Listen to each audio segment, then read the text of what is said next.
Boa noite, pessoal. Tudo bom? Como é que vocês estão aí? Tudo bem? Tudo bem, certo, estamos aqui a postos. Isso aí. Então, vamos lá, gente. Essa aqui vai ser uma live de inauguração do canal de Informática e Sociedade da linha da pós-graduação da Engenharia do FRJ, a COP. Eu estou me apresentando aqui para vocês. Eu sou Fernando Severo, eu sou educador popular e engenheiro, pesquisador dessa linha de pesquisa de informática e sociedade, sou pesquisador extensionista desse laboratório que eu já apresentei, que é um laboratório que é um projeto de ensino, pesquisa e extensão da Pró-Reitoria de Extensão da FRJ. Inclusive, aproveito para mandar um abraço para a nossa maravilhosa pró-reitora Ivana Bentes. E atualmente eu sou coordenador executivo um coordenador executivo aqui no Brasil do projeto Urbilatam, que é um projeto que, no encerramento, eu vou explicar um pouquinho melhor. Ele é uma parceria entre o Colégio Maior, a Universidade de Antioquia, na Colômbia, a Universidade de Warwick, na Inglaterra, e o FRJ. Então, bem resumidamente, para a gente ir aos finalmente, essa live aqui, que tem o tema Os Brasis Profundos e após a pandemia, ou até provocando ainda, durante e após a pandemia, essa ideia surgiu entre a gente porque a gente assistiu uma live com o mesmo tema promovida pela COP, que é a pós-graduação das engenharias aqui da FRJ. Nessa live eles estavam propondo, o título era O Brasil após a pandemia. E eles falaram, de fato, de um tipo de Brasil, de um projeto de Brasil, que é um projeto que enxerga apenas um Brasil que enxerga natureza e sociedade separados, ciência e sociedade separados, um Brasil que enxerga só o lado estatal e privado corporativista. Como essas instituições vão se portar após a crise.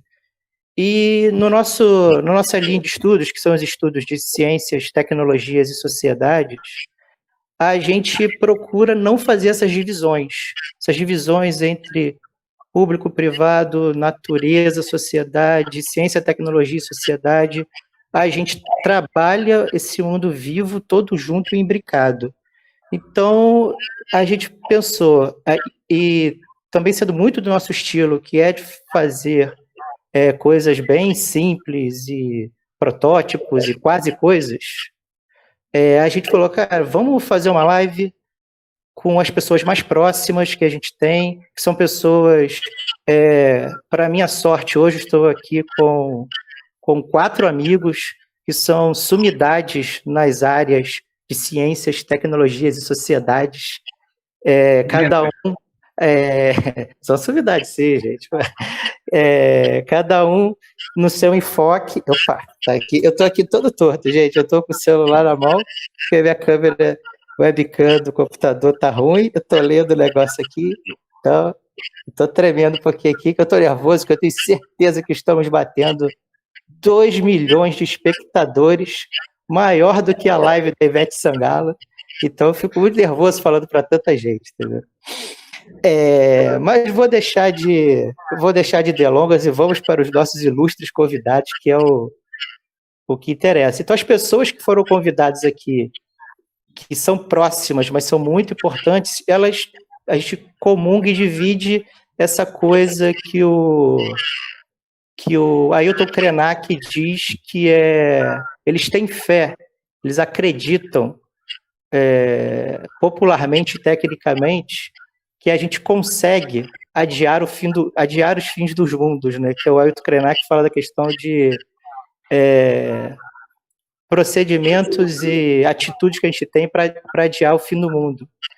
Numa perspectiva que quem pode adiar esse fim do mundo são as junções dos fazeres, dos saberes, dos conhecimentos populares comunitários com os conhecimentos que a gente costuma chamar mais formais e acadêmicos. Então, Essas pessoas que estão aqui hoje acreditam nisso, que a gente consegue adiar esse fim do mundo e tentar reimaginar um mundo diferente, novo, do que tomara a gente deixe para trás pós-crise, não sei. Esse é o tema que eles vão falar aqui. Então a regra é a seguinte, cada um vai falar 10 minutos, depois que eles falarem 10 minutos, quem estiver assistindo pode fazer pergunta à vontade aí no canal. Ah, esqueci, não se esqueça de inscrever no nosso canal. Nosso canal tem 12 pessoas, só parentes.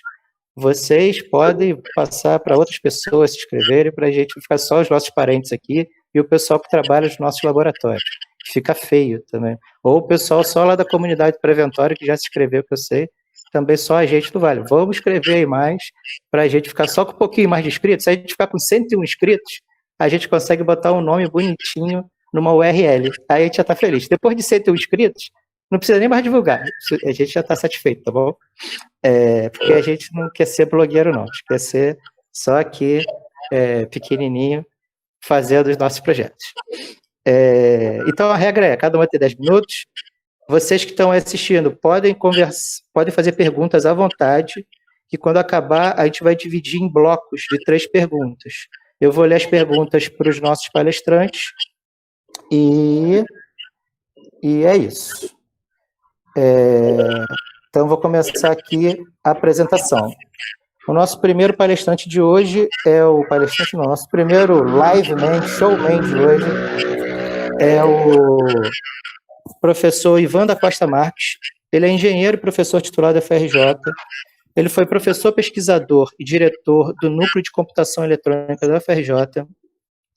E ele também foi professor do Programa de Histórias das Ciências e das Técnicas e da Epistemologia. Ele foi coordenador de Política Industrial e Tecnológica da CAPRE e diretor técnico da Digibras, todos esses órgãos do Ministério do Planejamento.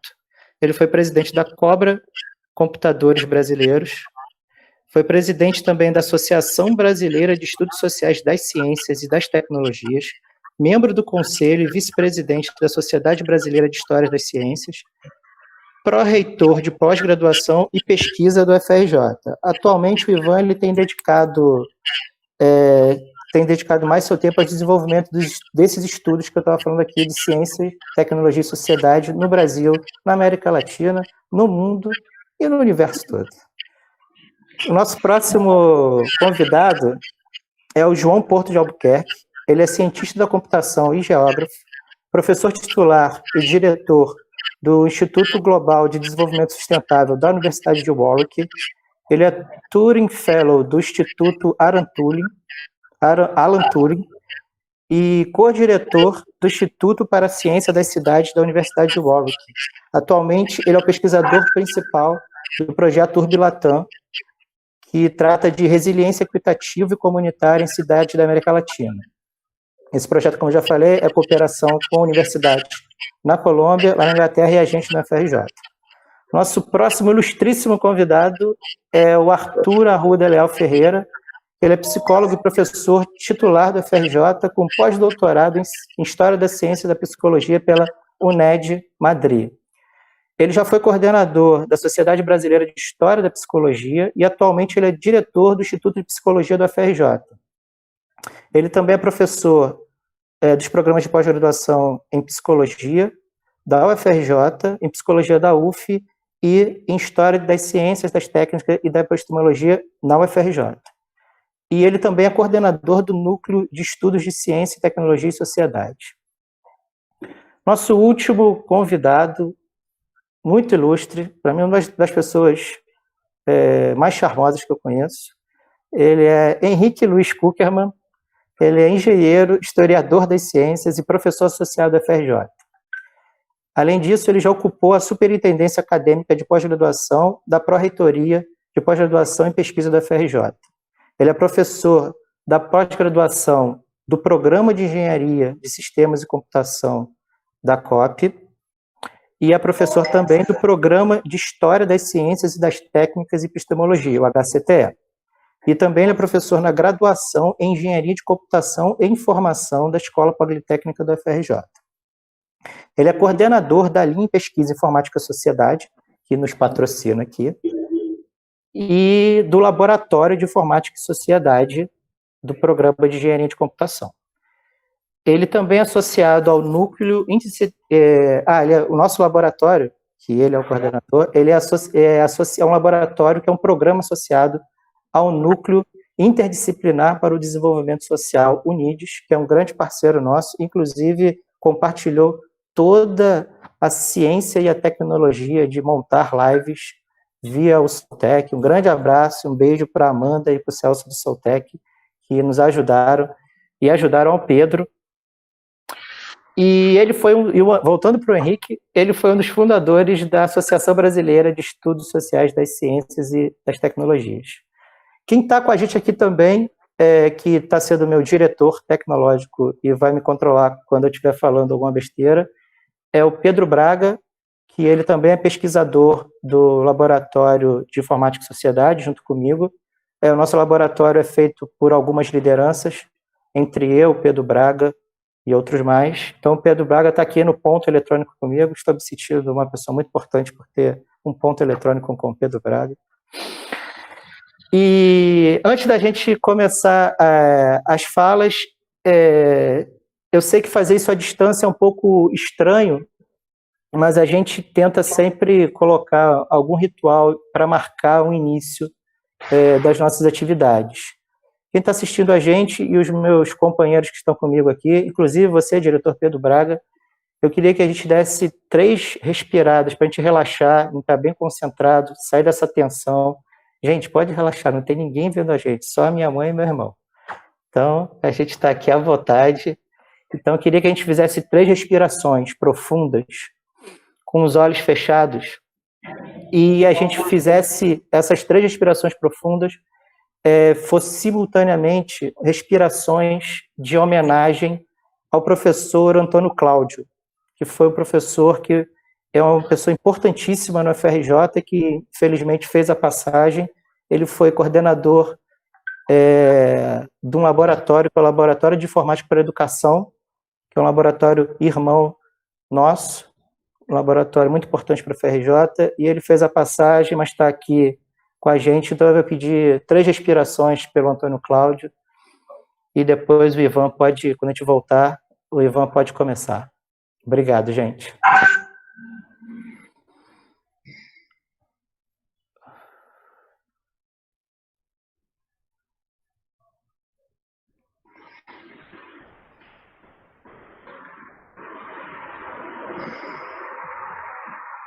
Bem, vou começar então, Fernando. Estão me ouvindo? Boa noite a todos. Eu queria agradecer o convite, Fernando, e todos os organizadores para participar dessa live, né? É um desafio, né? Com esse título, né? O Brasil Profundo, antes e após a academia, como a pandemia, como o Fernando falou. E eu queria dizer que eu acho que a pandemia vai ser realmente uma oportunidade de criar uma diferença entre o antes e o depois. Oportunidade, quer dizer, não necessariamente vai criar, infelizmente, eu acho. As pandemias, se a gente olha na história, algumas, pelo menos, se argumenta que fizeram grande diferença. Por exemplo, a peste negra, né, que é tida como uma edição da peste bubônica na Europa e no século XIV, teria dado origem, ou alguns dizem que está na origem do Renascimento, quer dizer, que é um ponto de inflexão em toda a história da Europa. Então, eu acho que realmente é uma, vamos dizer assim, uma oportunidade de mudanças. Antes de entrar nessa questão mais específica, eu queria também falar alguma coisa sobre os estudos sociais de ciência e tecnologia, porque nós somos uma comunidade ou um grupo que tem uma ferramenta que é capaz de fazer uma crítica da ciência. E isso pode ser confundido com ser contra a ciência.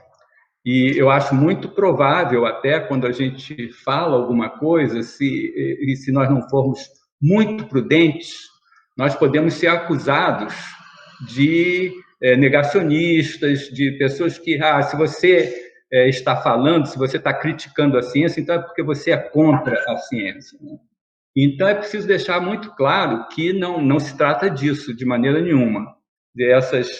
Esse ferramental que nós temos é um ferramental recente e que ele é capaz de fazer uma crítica da ciência que eu poderia comparar assim com a crítica de arte. Quer dizer, o crítico de arte não é propriamente contra a arte, né?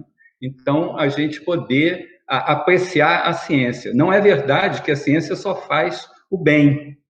Eu até acho que, no momento da pandemia aqui no Brasil, é claro que a ciência está a favor do bem, mas ela nem sempre, historicamente, ela orientou, né, o movimento social em direções que foram boas, né? E a história tem muitos registros disso. Então, é preciso ter uma certa prudência aí. De certa forma, eu compararia, né, assim, quando se diz a guerra é alguma coisa muito importante para ficar na mão dos militares, né? E eu diria que talvez a ciência seja uma coisa muito importante para ficar na mão dos cientistas, né? É preciso que eles tenham, em inglês a gente tem eles têm essa expressão que scientists ou militaries, né? No caso era scientists mesmo, no final da Segunda Guerra, scientists on tap, not on top.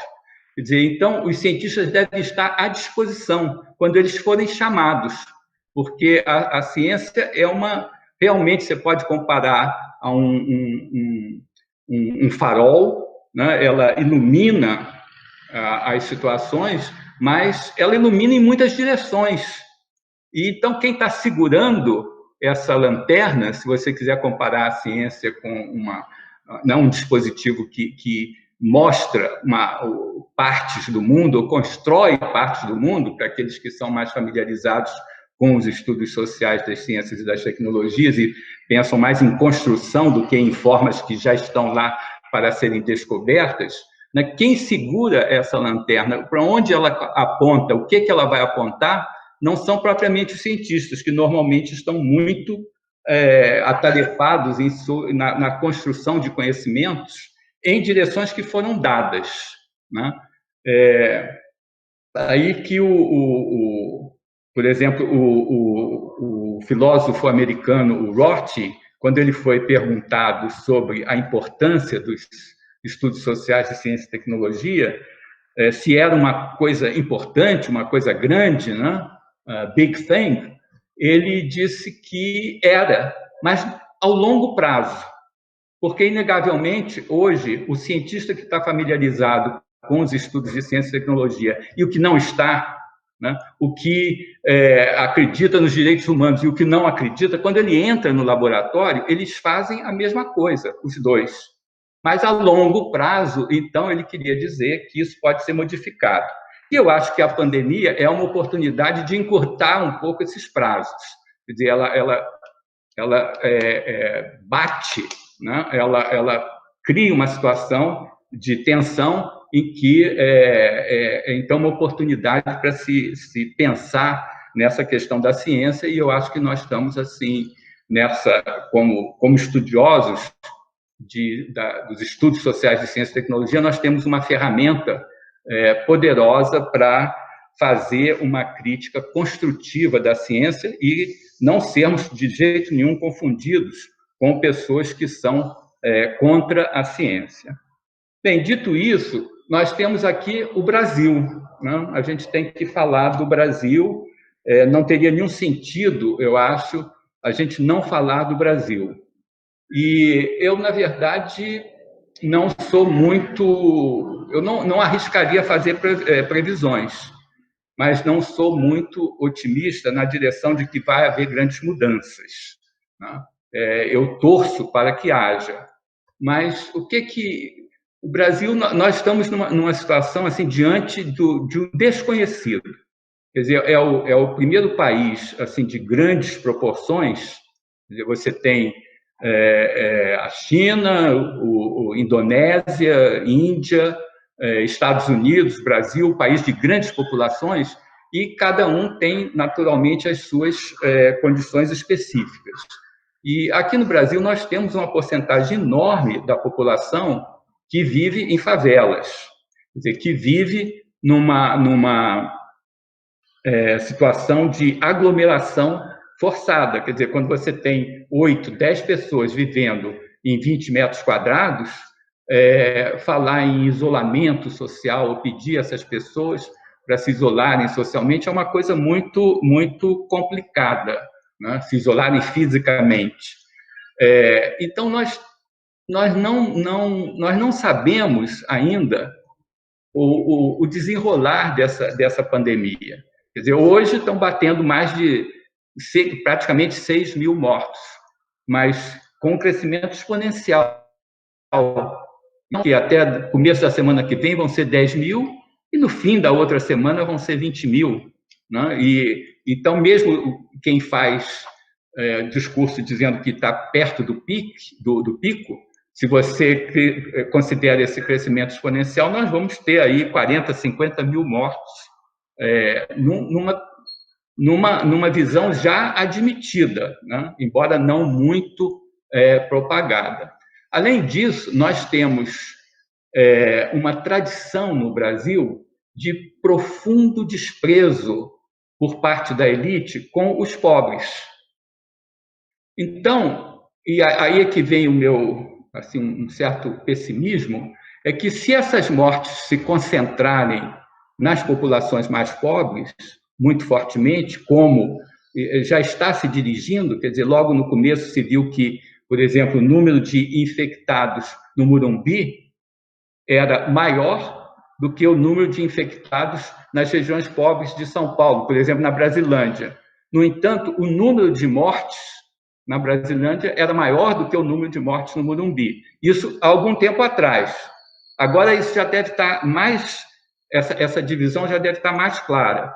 Então, se só morrem pobres, ou se morrem assim, muito concentradamente os pobres, a tradição da elite brasileira é esquecer isso mais ou menos rapidamente.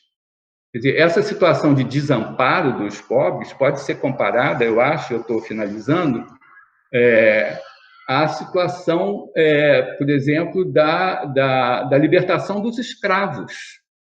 Né? O Brasil libertou os escravos, mas não criou as condições de vida dos escravos. Na verdade, os senhores que eram donos dos escravos ficaram desobrigados de alimentar os escravos, de dar de saúde aos escravos. Então, se largou a população.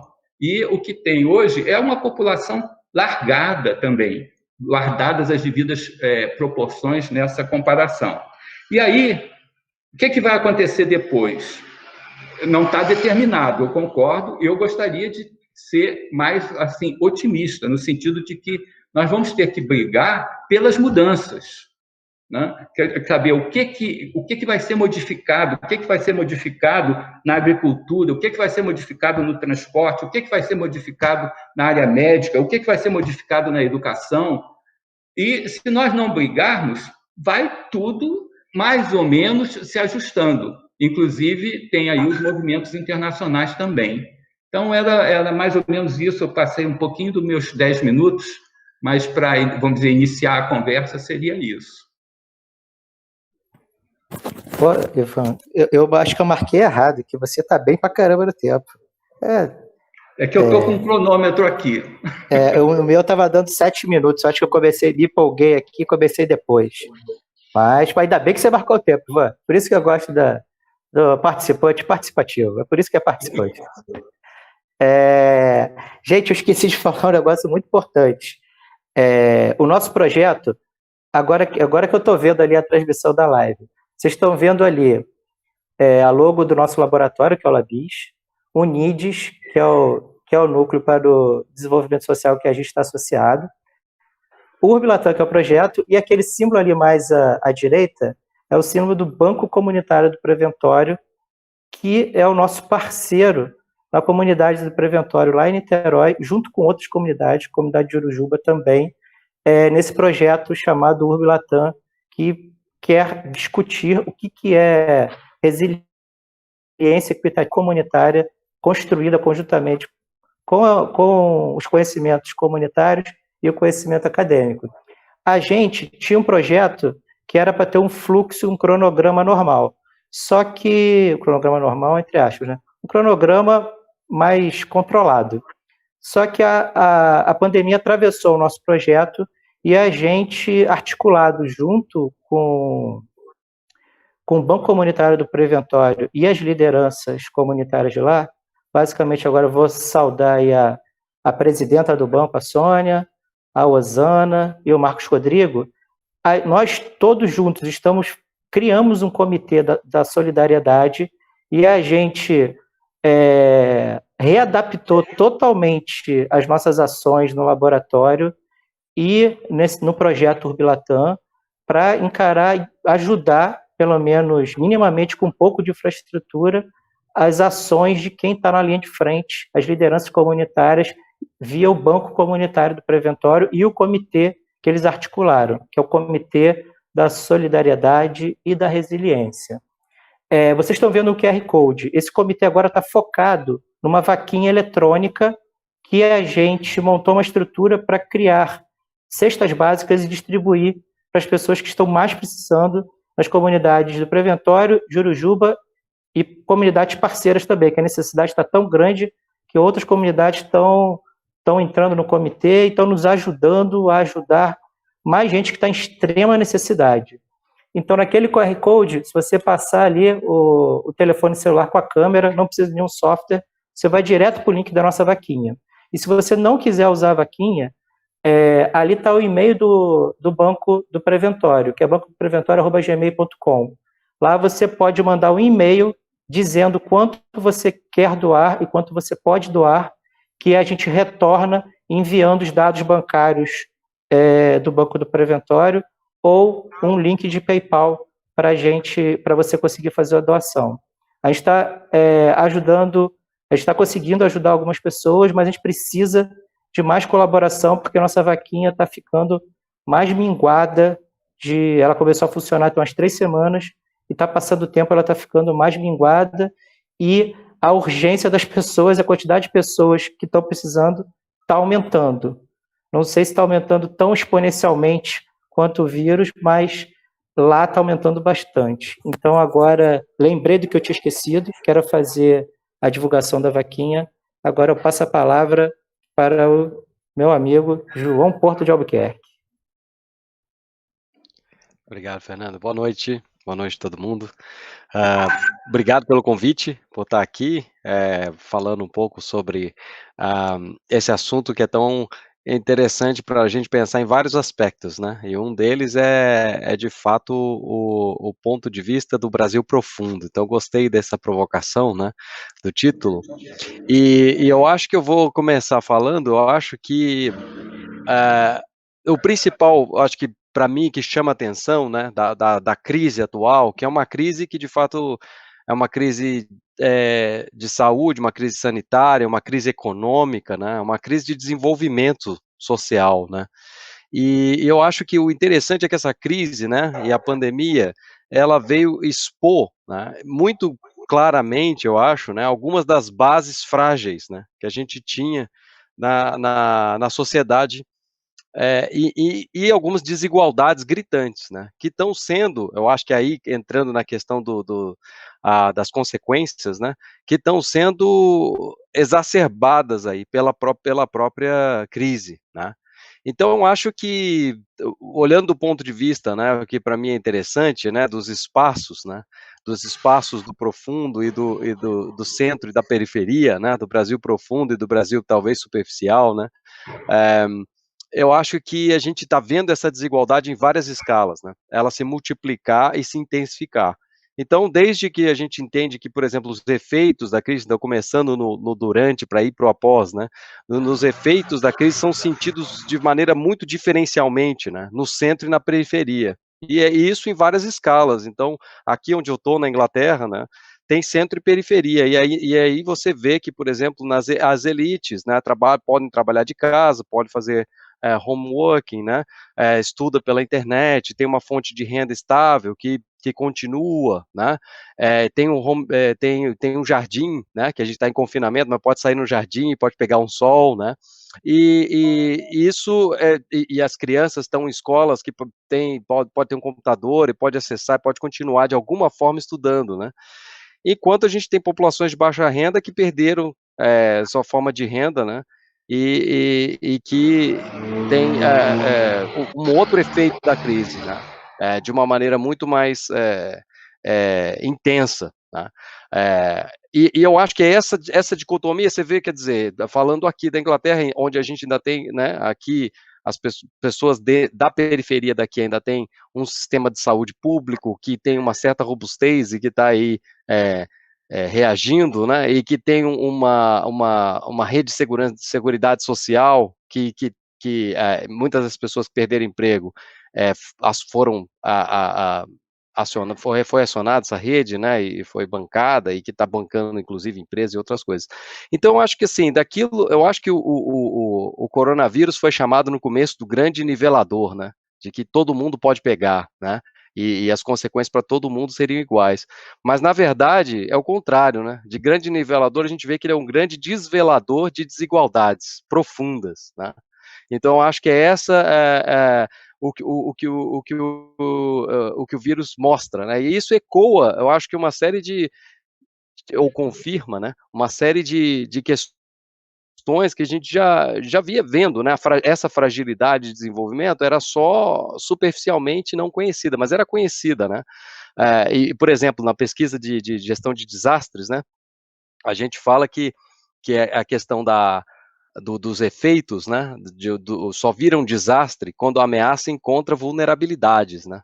Então, é o que a gente vê aqui, que a ameaça, no caso, é o vírus, né, e a ameaça pode ser vários outros tipos, né, que são chamados de causas ou desastres naturais, ou natural hazards, né, no inglês, evitando o termo desastres naturais, porque não são naturais, né, eles são causados por esses condicionamentos, né, de vulnerabilidades, que têm raízes históricas, processo de exclusão e marginalização econômica, social, e que a gente está vendo aí ativa, então configurando esse impacto muito diferenciado, né, de uma mesma ameaça que é o vírus, né. E eu acho que interessante nisso, né, foi quando saiu a notícia do auxílio emergencial que teve agora no Brasil, né, dos R$600, né, que revelou 46 milhões de pessoas, né, que eram invisíveis, né, que não tinham CPF, não tinham conta bancária e tal, e que correram para se cadastrar para receber o auxílio. Então revelou isso, né? Eu acho que é interessante, num certo sentido, que mostrou que um Brasil profundo veio à superfície, né? Talvez. Então um Brasil que estava invisível, né? Que estava profundo, aí veio à superfície, pelo menos num certo momento, né?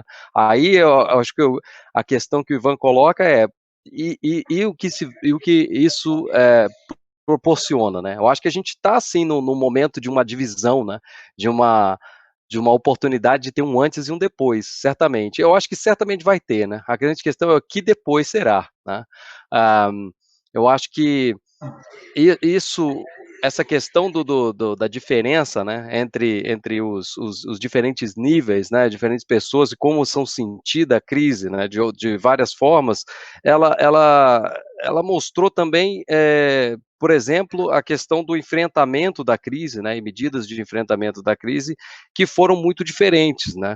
Então, assim, eu acho que uma das questões aí do isolamento social, né, por exemplo, que funciona, né, e está funcionando num certo sentido, né, para uma parte da população, né, e para alguns países, né, como o Ivan bem colocou, quer dizer, para comunidades do Brasil profundo, né, ela funciona muito menos, né, então a gente vê aí a questão da vaquinha está sendo organizada por isso, né, o impacto econômico muito direto, e como falar para essas pessoas fiquem em casa, né, que é o que a ciência está falando, né, a mensagem da ciência universalista é o fique em casa, né, e como é que você vai falar fique em casa para uma pessoa que não tem como comer, né, que tem que ir para trabalhar para ganhar o ganha-pão.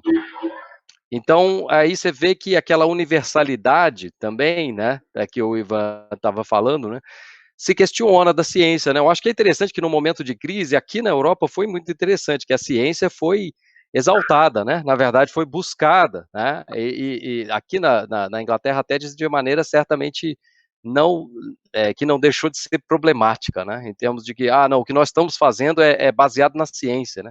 Como se a ciência fosse uma só, se tivesse uma só resposta, aquela universalidade e aquela certeza infalível, né? Então, aquele velho conceito problemático de ciência, né?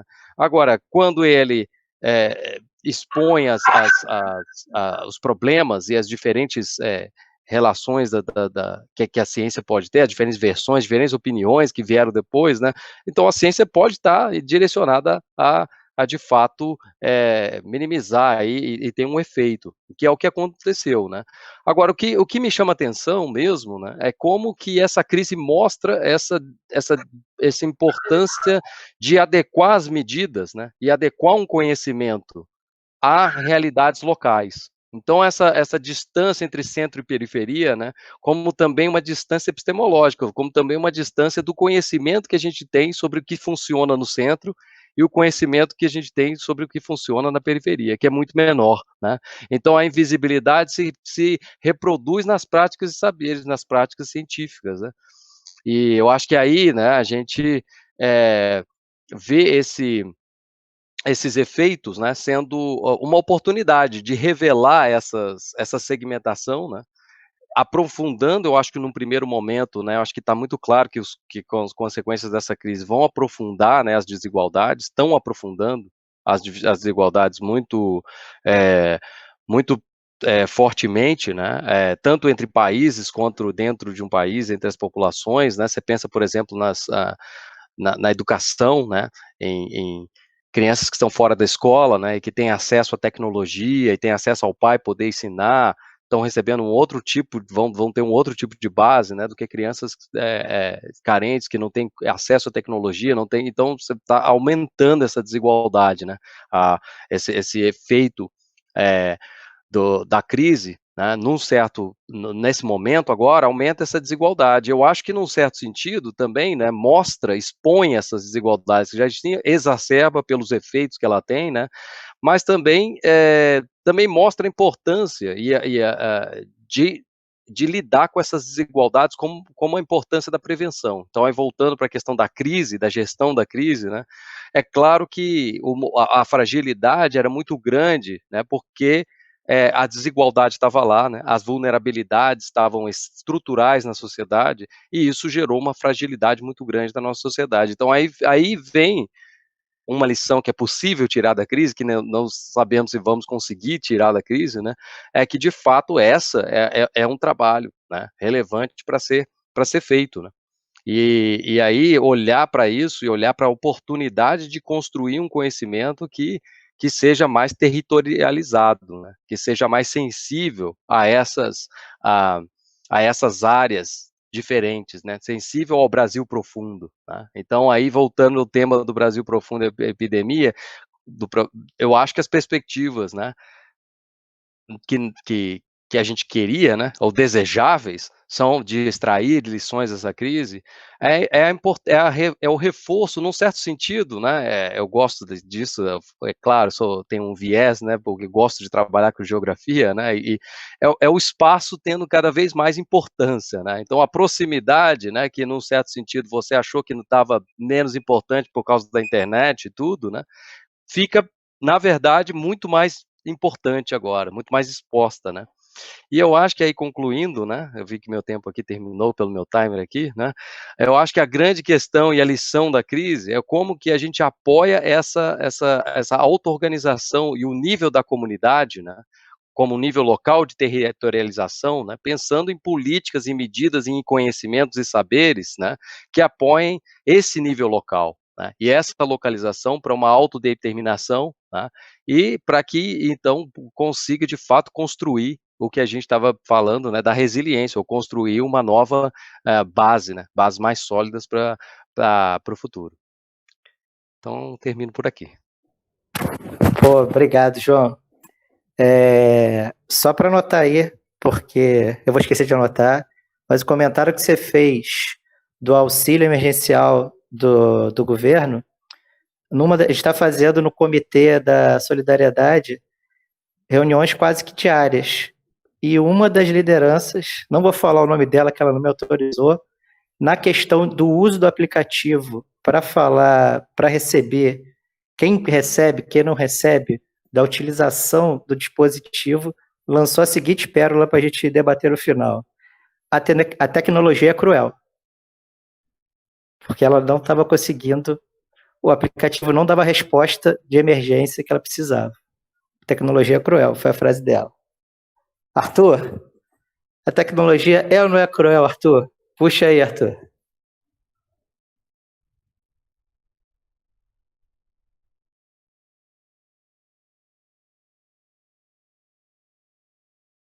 Tá sem som, Arthur. Tem que ligar o microfone. Com esse, a tecnologia não pode ser chamada de cruel depois de um auxílio desse. Mas eu diria o seguinte: o campo CTS ele não ajuda respostas simples. Também ele não ajuda os profetas e as pitonisas de plantão. É um campo assim que talvez possa nos ajudar botando algumas perguntas. Eu acho que toda a arte é de fazer as perguntas. Então, quando a gente vê, né, os Brasis profundos e o fim da pandemia, a gente pode perguntar, mas vem cá, quantos Brasis teremos ao fim da pandemia? Né? Quantos Brasis profundos, quantos Brasis de superfície? Também a pergunta do fim da pandemia. Quando? Mas, assim, será que vai haver um quando ou vai haver um montão de quandos, assim, para a gente balizar esse fim de pandemia? Eu acho que, apesar de muitos estarem se queixando do longo tempo de ficar em casa, eu entendo que cada dobra do tempo aqui as coisas estão mudando muito, mas muito mesmo de perspectiva. Então, tá difícil mesmo, né, para todo conjunto aqui dos videntes, quiromantes, profetas, esse mundo não está fácil. E aí, eu acho importante a gente trazer à cena um personagem que não tem nada a ver com o campo CTS, mas que nos ajuda bastante, que é um velho filósofo chamado Karl Popper, que ele diz que toda previsão é uma produção. Então, eu acho que todo esse esforço nosso de pensar aí contabilizar os nossos Brasis profundos para um futuro fim da pandemia é um exercício de produção de Brasis. Então, a gente já está claramente nos vertendo num jogo de produção de mundo. E aí, essa produção de mundo é claramente uma disputa de sentido, que pode ter uma tomada um pouco mais reflexiva, assim, puxa, o que seria bom para esse futuro do Brasil, mas pode também a gente tentar rastrear algumas linhas, algumas pistas aqui. Então, acho que o nosso jogo todo aqui fica um pouco entre escapar do óbvio ululante, mas também não encarnar-se uma espécie de vidente, uma pitonisa alucinada, assim, fazendo previsões bombásticas daquelas de aparecer no Fantástico. Como também acho que a sensibilidade de tentar analisar algumas pistas que a gente já pode estar prescrutando não no futuro, mas nesse presente mais do que imediato, nessas dobras de tempo assim muito imediatas, eu acho que também sair um pouco da análise de muitos pensadores e bons que estão dizendo que, ao mesmo tempo, está tudo igual, já está tudo previsto, são as velhas políticas que nós temos, não há novidade, não há nada de novo sob o sol, como também, não acho que não faz muito sentido dizer que estamos diante de retumbantes novidades. Eu acho que esse jogo ele está se refazendo a cada instante. Então, eu acho que nesse tempo muito mais embaralhado, eu acho que a gente pode tentar levantar algumas pistas. Eu não falaria de previsões, mas primeiro eu tentaria falar muito mais de algumas pistas gerais que a gente vai começar vamos dizer assim, se abrir nessa verdadeira montanha-russa que nós temos aqui. Eu acho assim, que, em primeiro lugar, isso que nós estamos sempre outrizando assim, da pandemia, a pandemia ainda está muito distante da vida de quase todos nós, conhecemos um caso aqui, outro ali, eu acho que ela vai começar a se tornar alguma coisa muito mais comum do que a gente imagina, né, pela própria progressão da pandemia. Então, considerando aqui isso que alguns analistas já estão chamando, que é o ritmo, esse ritmo muito vertiginoso desse conjunto do Brasil. E aí é sempre importante fazer essas diferenças entre regiões, locais, mas no conjunto, né, os números do Brasil estão apontando uma subida vertiginosa. Então, assim, a nossa sensibilidade vai mudar. Aqueles anunciados falando da pandemia como algo distante ou menorizando o tamanho da enfermidade, como, né, gripezinha, alguma coisa que ataca talvez os já menos saudáveis, isso entendo que vai mudar daqui a pouco. Os discursos vão ter que se alterar. Em segundo lugar,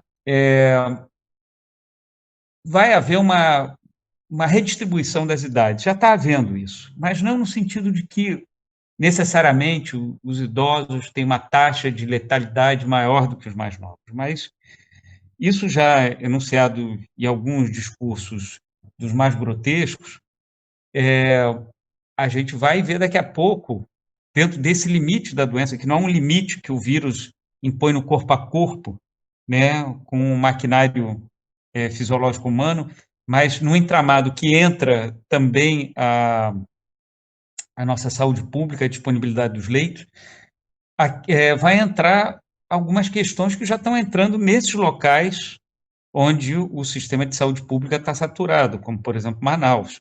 Então, o que fazer diante da escolha dos pacientes? Então, os recentemente alçados à categoria de neojovens, os jovens de 60 anos que deveriam voltar de maneira firme ao campo do trabalho, já vão passar a ser os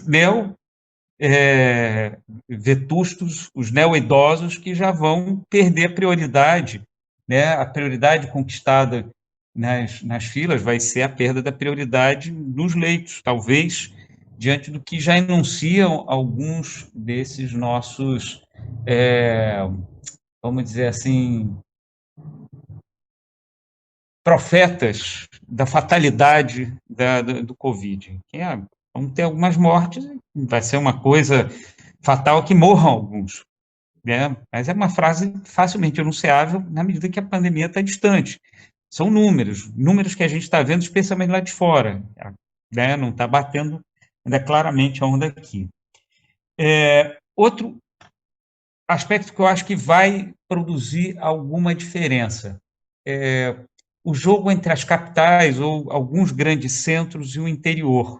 Esses interiores dos Brasis profundos, eles vão ser expostos não no momento em que simplesmente você tem um aumento muito mais progressivo do contágio nas capitais, pelo maior contato humano, do que no interior. Mas essa diferença, eu estimo que ela vai se fazer valer daqui a pouco, na medida em que esses Brasis profundos eles vão se revelar pela falta dos recursos que eles têm em relação às capitais, que, mesmo com sistemas de saúde saturados, vão oferecer muito mais recursos do que esses locais que talvez poucos recursos tenham em relação aos grandes centros. Então, eu entendo que muito desses divisores quanto às idades, a diferença capital-interior, vão passar não pela relação do vírus com o corpo humano, mas por esse outro mediador, que são os leitos hospitalares, os nossos recursos, né, em termos dos leitos hospitalares. E aí eu assim, viria uma outra pista interessante da gente seguir, que acho que talvez aqui o Brasil já esteja dando mostras e mais mostras de como a gente pode talvez seguir nesses caminhos, é que coisas que nós separaríamos como assuntos, né, de natureza científica, médica, epidemiológica, de um lado, e temas que diriam respeito à política, temas que diriam respeito a certas orientações com relação a políticas econômicas, vão cada vez se misturar mais e mais conforme a epidemia, ou melhor, a pandemia, for progredindo. Ou seja, quanto mais a pandemia se colocar como um fenômeno concreto na ordem do dia, mais o fenômeno vai se misturar numa série de outros fatores. Com a economia, isso já tem sido reclamado, mas com outros fatores, como de ordem política, né, ou ainda como é que nós vamos estruturar ou reestruturar essa nossa vida coletiva, social, isso já começa a ser completamente redefinido nesse trotar, né, que já vai virando um galope cada vez mais furioso dessa nossa pandemia. Então, quanto mais ela vai se tornando algo presente e patente, mais essas categorias que nós insistimos em dividir, elas vão ficar sendo misturadas mais e mais. Não para alegria propriamente de alguém que trabalha no campo CTS, já vi que já passei aqui dos 10 minutos, então já vou adiantando aqui para a conclusão, não para alegria, porque esse cenário, assim, ele não tem nada do qual a gente possa, por exemplo, tomar como júbilo, mas é interessante na medida em que a gente vai vendo que quanto mais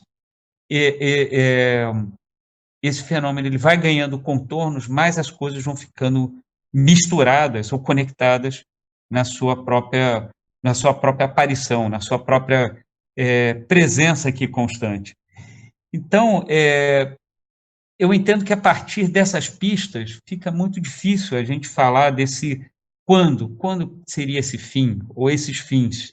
Quantos Brasis vamos ter ao final, quantos Brasis profundos, quantos Brasis de superfície nós vamos ter ao final. Eu diria que o nosso quadro, ele está como num momento em que as cartas ainda estão sendo embaralhadas, estão sendo distribuídas. Mas como num bom jogo de pôquer, dá para fazer algumas sutis apostas pelo correr aqui de algumas cartas. E aqui, com isso, eu agradeço o convite, agradeço aí a mediação sempre charmosa e elegante do nosso querido Fernando Severo, e já passo a palavra aí de volta para a gente valorizar muito mais a conversa na sequência. Henrique Kuckerman, o Arthur já colocou a carta na mesa. Qual a tua aposta? Bem, boa noite a todos e a todas. Obrigado, querido Fernando. Prazer aí estar com essa roda de sumidades, como você falou no começo. E vou começar, claro, muito difícil, como disse o Arthur, ser pitoniza e prever ou falar sobre o futuro. Mas eu vou começar pelo fim. Eu vou começar já respondendo as perguntas que foram colocadas para esta roda, do panfletinho que foi distribuído junto com a imagem, né, da divulgação, que é: a marcha neoliberal encontrará outras formas de manter seu ritmo agressivo, acelerado e progressivo? Claro que eu gostaria de responder não, mas eu acho que o sim me parece mais apropriado. E a outra pergunta é: ou realizaremos os compromissos éticos com as formas de viver sustentáveis, solidárias e com justiças sociais em larga escala no Brasil e no mundo? Bom, se a gente trocar esse realizaremos, que é assertivo, fortemente assertivo, por diremos ou fortaleceremos esse compromisso, eu também respondo que sim. Então, eu respondo sim às duas perguntas, claro, para indicar que vai possivelmente ter uma tensão maior que a atual, talvez muito maior que a atual, entre essas duas possibilidades: retornar a essa normalidade anterior ou uma nova normalidade. Claro que essa nova normalidade pode ser entendida tanto como fruto da adaptação dos projetos neoliberais, mas também como fruto da luta por um outro modo de existência da nossa espécie aqui nesse planeta. É uma tensão cuja negociação, por enquanto, é de resultados imprevisíveis. Evidentemente que eu vou me concentrar no segundo sim, o do fortalecimento das formas de viver sustentáveis e solidárias, não não só porque é o que concerne aos Brasis profundos, mas também porque é o que tem consumido uma parte significativa do meu cotidiano confinado, o de colaborar com as ações comunitárias promovidas pelo Banco do Preventório, que o Fernando aí já anunciou, em especial nesse momento no que diz respeito à distribuição de cestas básicas nas comunidades do Preventório, Jurujuba, Jacaré e Niterói. Ali a gente já distribuiu quase 600 cestas, aproximadamente 3 mil pessoas beneficiadas. E como é que são compradas e distribuídas essas cestas? Graças ao dinheiro arrecadado pela vaquinha, o Fernando já fez a propaganda aí da vaquinha, colaborem, e também graças a algumas doações aí da ONG Viva Rio. Bem, os não perecíveis eles são comprados nos pequenos mercados locais, são 4 mercadinhos, e os perecíveis junto à agricultura familiar, ou seja, são compras que são realizadas com esse compromisso de fortalecer a economia local e a economia solidária. E só no fato de manter esses negócios ativos, a gente tem também diretamente mais aproximadamente 500 pessoas beneficiadas. Portanto, a gente construiu uma logística de compras para montar uma cesta com produtos de vários fornecedores, uma compra distribuída para privilegiar uma distribuição mais solidária de recursos já no próprio ato da compra das cestas. E como é que elas são distribuídas? Através de uma logística que a gente pode chamar, ou está chamando, de popular e solidária, para que as bolsas, as cestas, mania de universitário, as bolsas, as cestas possam alcançar efetivamente os membros mais necessitados, sem que houvesse aglomeração e, ao mesmo tempo, identificando quem é que está precisando mais. A proposta logística que foi adotada foi dividir a tarefa de distribuição e identificação das necessidades com os líderes comunitários, as líderes comunitárias, segundo sua atuação no território. É o líder comunitário, a líder comunitária, que, por conta da sua proximidade, da vizinhança, ele ou ela conhece de perto os moradores do seu território. Portanto, é ele ou ela que pode perceber e indicar quem é que mais precisa, assim como é ele e ela quem vai realizar a entrega da cesta para cada morador, para cada moradora beneficiada. É uma logística inspirada naquela colocada em prática, por exemplo, em Paraisópolis, em São Paulo. Na nossa ação aqui no Preventório, já temos por volta de 40 lideranças comunitárias, além de 35 voluntários para a montagem das cestas e serviços associados. A título de observação, em Paraisópolis são por volta de 420 presidentes de rua, cada um responsável por 50 casas. Por vezes, a liderança, essa liderança comunitária, é institucionalizada, como é o caso das associações de moradores do Preventório e de Jurujuba.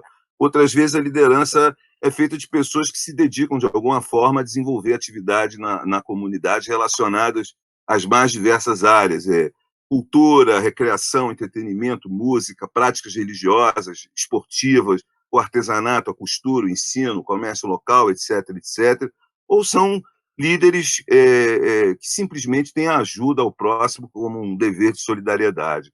Outras vezes ainda são lideranças em formação, alistadas assim, especialmente entre os voluntários incorporados aos esforços de preparação das cestas.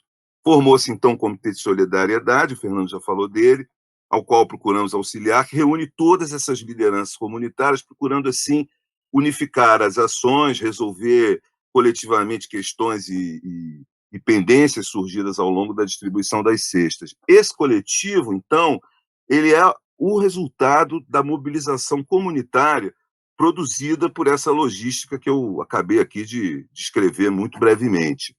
Esse tipo de ação, que é fruto da capacidade de mobilização comunitária, permite vislumbrar um legado, e aí, vamos dizer assim, apostando um pouco do que tem potência para se manifestar no pós-pandemia, um legado para que essas comunidades vejam as suas possibilidades coletivas, diria mesmo cidadãs, de que dispõe para fortalecer a sua resiliência frente a situações de graves ameaças. Mas eu acho que o mais importante é que essas ações estão sendo empreendidas em várias comunidades dos Brasis profundos. Comunidades estão aí, abandonadas à sua própria sorte, comunidades para os quais os motes do isolamento social, o Ivan já comentou, que pressupõe arquiteturas que elas não tenham, fique em casa, ou então lave bem as mãos com água e sabão, ou passe álcool gel. Enfim, esses motes têm significados muito distintos daqueles que transitam aí nos Brasis mais bem aquinhoados de trabalho e renda.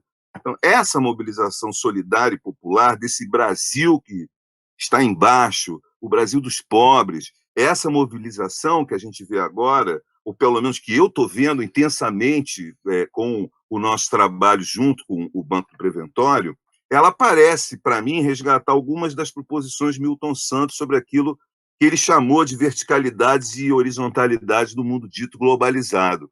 As verticalidades entendidas como espaços de fluxos constituídos por redes que ele diz são exigentes de fluidez e de velocidade, sustentadas por centros frouxos, constituídos assim de atores do tempo rápido, grosso modo, os gigantes empresariais internacionais, o capital financeiro, que chegam nos lugares verticalmente, impositivamente, são estranhos esses lugares, são fluxos que eles têm uma racionalidade própria, ao qual querem emprestar o caráter de universalizante, né, entre aspas. Para essas verticalidades, o território é apenas e meramente um recurso, como, por exemplo, servir de depósito de mão de obra barata e, sobretudo, informal. Já as horizontalidades, elas são entendidas como uma zona de contiguidade. No caso dos bairros populares, como já também lembrou Ivan, de extrema contiguidade, né, de extensão contínua, marcada pela solidariedade horizontal. Constituem os espaços que o Milton Santos chama de banais, porque são os espaços do cotidiano e das vivências, que são espaços de uma pragmática da existência, porque, afinal, é preciso, primeiramente, conseguir sobreviver. E são nesses espaços banais onde é possível, segundo Milton Santos, forjar uma contra-racionalidade produzida e mantida pelos que estão embaixo, sobretudo os pobres, os excluídos pelo que Milton Santos chama da produção científica globalizada e voluntária da pobreza. E aí eu aproveito para retomar o que o João já mencionou, as milhões de contas abertas, o João falou em 46, no começo o presidente da Caixa anunciou 30 milhões, todo orgulhoso, 30 milhões de brasileiros dos Brasis profundos sem conta bancária, sem CPF, sem emprego, enfim, sem cidadania. E já deixo aqui a pergunta, conseguirão os atores rápidos, por exemplo, interromper o programa de renda mínima que foram obrigados a implantar? E já vou tentar responder, consultar aqui a minha bola de pitonisa, talvez não mais. E eu creio que para os Brasis profundos e talvez para as pautas políticas progressistas, o programa de renda mínima é uma reivindicação inexorável. Bem, voltando então a essa contra-racionalidade dessas horizontalidades, ela emerge das formas de convivência criadas a partir do próprio território. E aí eu estou, digamos assim, seguindo no caminho apontado aí pelo João, e que se mantém nesse território, porque o território, não é um mero recurso, ele é um abrigo, é onde as pessoas vivem, moram e sobrevivem. Então, é nesse embaixo que se produz uma solidariedade que é cimentada no território, na cultura local, mas construída não só pela razão, mas, e talvez principalmente, através da convivência, de uma convivência, de uma solidariedade produtiva. Solidariedade produtiva porque é uma resposta prática à experiência da escassez, né? É uma solidariedade mediada não só pela razão, como eu dizia, mas por relações de confiança, pelas emoções, pela afetividade. São relações que eu diria inevitáveis nas favelas, comunidades e periferias. E aqui, eu já estou concluindo, a imensa e promissora especificidade nesse momento, que é o fato de que os atores rápidos das verticalidades, graças ao coronavírus que impôs uma freada brusca da economia, se tornaram subitamente lentos, ou bem mais lentos, algo inimaginável há, 3 meses atrás, 4 meses atrás. E, portanto, não restou outra alternativa a essas horizontalidades a não ser o fortalecimento de seus laços de solidariedade, das ações de ajuda mútua, pela óbvia razão de que, ao se tornarem lentos, esses atores outrora rápidos, que já deixavam essas comunidades, esses Brasis profundos ao Deus dará, agora mais ainda ao Deus dará. Portanto, é isso que a gente está tendo oportunidade de testemunhar, né? Esses Brasis profundos mais acelerados nas suas ações solidárias autogestionadas. Então, a depender da continuidade dessa mobilização solidária, né? E solitária, talvez também, uma vez que conta com apoio apenas de si mesma, né? Dos Brasis profundos. Aliás, imagino que, enfim, essa mobilização é a sua única alternativa. Então, eu vou finalizar, talvez com uma pitada de otimismo, né? Talvez ingênuo, mas vou reiterar o meu sim. Fortaleceremos os compromissos éticos com as formas de viver sustentáveis, solidárias e com justiça social em maior escala no Brasil. Eu acho que a emergência dessa mobilização solidária no Brasil, nos Brasis de baixo, nos Brasis profundos, eu acho que são uma potência que pode gerar novas formas de organização nos Brasis profundos pós-pandemia. Bom, se não for uma boa resposta, pelo menos eu acho que é uma boa esperança. Então, é isso, fico por aqui, obrigado. Grande Henrique Kuckerman. Quer continuar aí mais 10 minutos, cara? Eu sempre reclamo que você fala demais. Porra, dessa vez é a primeira vez que eu quero continuar escutando você falar, cara. E obrigado, Henrique, porque estava no meu roteiro aqui, mas eu não sei, eu acho que eu deletei a parte de cima. Eu tinha que ter lido o resumo que eu próprio escrevi e você leu a provocação, que é exatamente essa oscilação entre esse mundo o mundo capitalista que nos atropelava, se ele vai se perpetuar, se ele vai se fortalecer pelas utopias pessimistas minhas e otimistas de outra. Ele deve ficar mais potente ainda e produzir mais diferença.